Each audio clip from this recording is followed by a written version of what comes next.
Bonjour à toutes et à tous, et nous revoilà après 2 semaines d'absence pour une nouvelle émission de Passe l'Info. Sans transition, l'actualité nationale. Alors que la réforme des retraites a été votée par le Parlement, les Français ont manifesté de diverses façons leur désaveu face à cette réforme et surtout face au mutisme des leaders politiques. Le parti antisioniste a souvent critiqué l'ingérence des lobbies sionistes dans la politique intérieure française, troquant les intérêts de notre pays contre ceux d'Israël. Cette ingérence est souvent masquée, mais parfois elle se montre au grand jour. Et la preuve en est cette vidéo où l'on voit le député de la majorité, Éric Raoult, courber l'échine devant les intérêts d'Israël.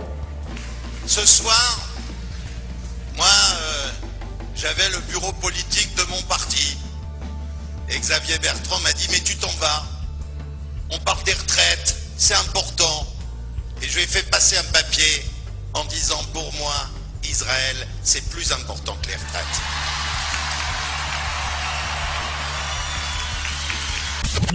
Actualité internationale. Le Synode, l'Assemblée générale des évêques catholiques du Moyen-Orient, qui s'est tenue à Rome fin octobre, sous l'autorité de Benoît XVI, s'est achevé par une critique d'Israël. Ces évêques ont fait valoir qu'Israël n'a pas le droit d'invoquer le concept biblique de terre promise, ou de peuple élu pour justifier la colonisation à Jérusalem ou revendiquer des territoires.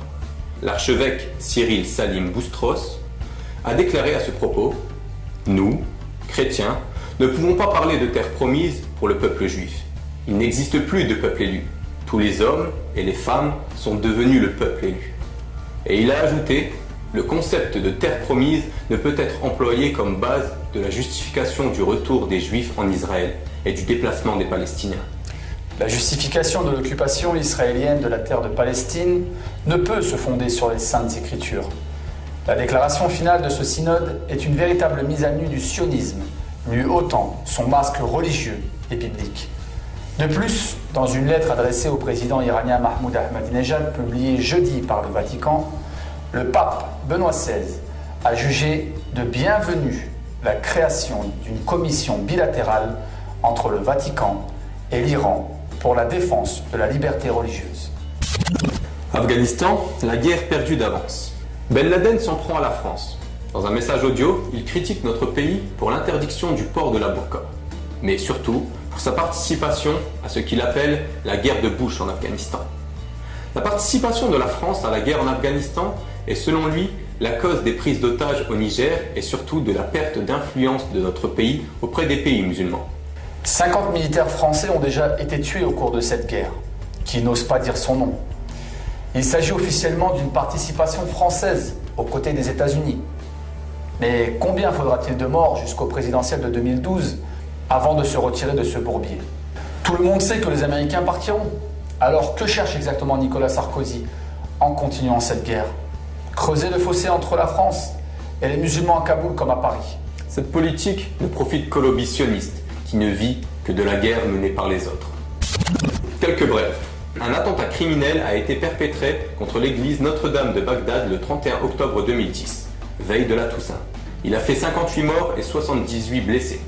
Le parti antisioniste fait observer que ces attentats interconfessionnels sont la conséquence de l'occupation américaine dans la région. Ces attentats portent la marque du sionisme à qui ils profitent. Utilisant les sectes évangélistes arrivées avec l'armée américaine, Washington et Tel Aviv cherchent à opposer chrétiens et musulmans. Revenons en France et parlons de la grande soirée de la solidarité sioniste. Le lundi 29 novembre à 20h30 au Palais des Congrès de Paris, qui est la capitale de la France.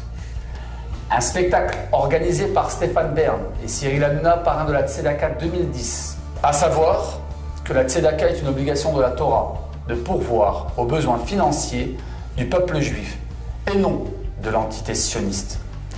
Il y aura un grand nombre d'invités. Je les cite: Jean-Pierre Foucault, Michel Boujna, Rika Zaraï, Daniel Lévy, etc. Visite de Bernard Kouchner au Liban. À l'occasion de la venue de Bernard Kouchner au Liban, un haut responsable du Hezbollah libanais a déclaré que l'unique intention du ministre français était de diviser les différentes communautés qui forment le Liban. Pour mieux le connaître, je vous propose d'écouter une partie du discours de M. Yazbek. La politique de l'oligarchie et des dominateurs C'est elle qui divise la société en société d'Occident-Orient afin qu'ils puissent encore mieux dominer le monde et soumettre et assouvir les gens et mieux profiter de leurs biens. Et ça fait que l'Orient et l'Occident sont divisés. Mais nous disons que toute la société occidentale, en Europe, même en Amérique, sont nos amis. Et entre eux et nous, il n'y a aucune sorte d'animosité. Mais notre position, c'est le sionisme. C'est le sionisme qui ne veut pas du bien pour l'humanité. Il faut savoir que la totalité de l'interview est disponible sur le site du Parti antisioniste. Le saviez-vous? Le 30 septembre 2010, l'Assemblée nationale a adopté un projet de loi qui sanctionne de la déchéance de la nationalité les Français naturalisés depuis moins de 10 ans, condamnés pour le meurtre d'agents dépositaires de l'autorité publique. Cette nouvelle loi tente encore une fois de jeter le discrédit sur les immigrés ou les nouveaux naturalisés. Par contre, saviez-vous qu'en 2002, un commissaire de police avait grièvement été blessé par un franco-israélien? Les faits. Lors d'une manifestation pro-israélienne à Paris le 7 avril 2002, un commissaire de police est gravement blessé à l'abdomen par des coups de couteau d'un certain Julien Soufir, un jeune franco-israélien sympathisant du Bétard. Pour ne pas risquer de provoquer des sentiments d'antisémitisme en France, l'affaire a été étouffée. Des pressions ont été exercées sur le policier pour qu'il retire sa plainte. Mais une telle impunité a fait perdre la vie d'un homme innocent. Pour se mettre à l'abri de poursuites judiciaires, Julien Soufir trouve refuge en Israël, où il assassine un chauffeur de taxi.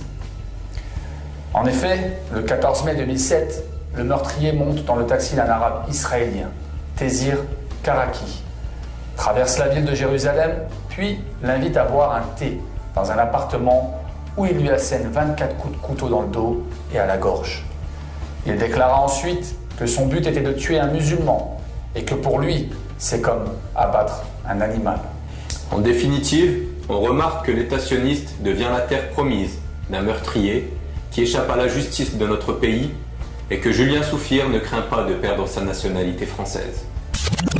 On vous remercie de nous avoir une nouvelle fois suivis dans cette émission Passe l'info. Et à la semaine prochaine.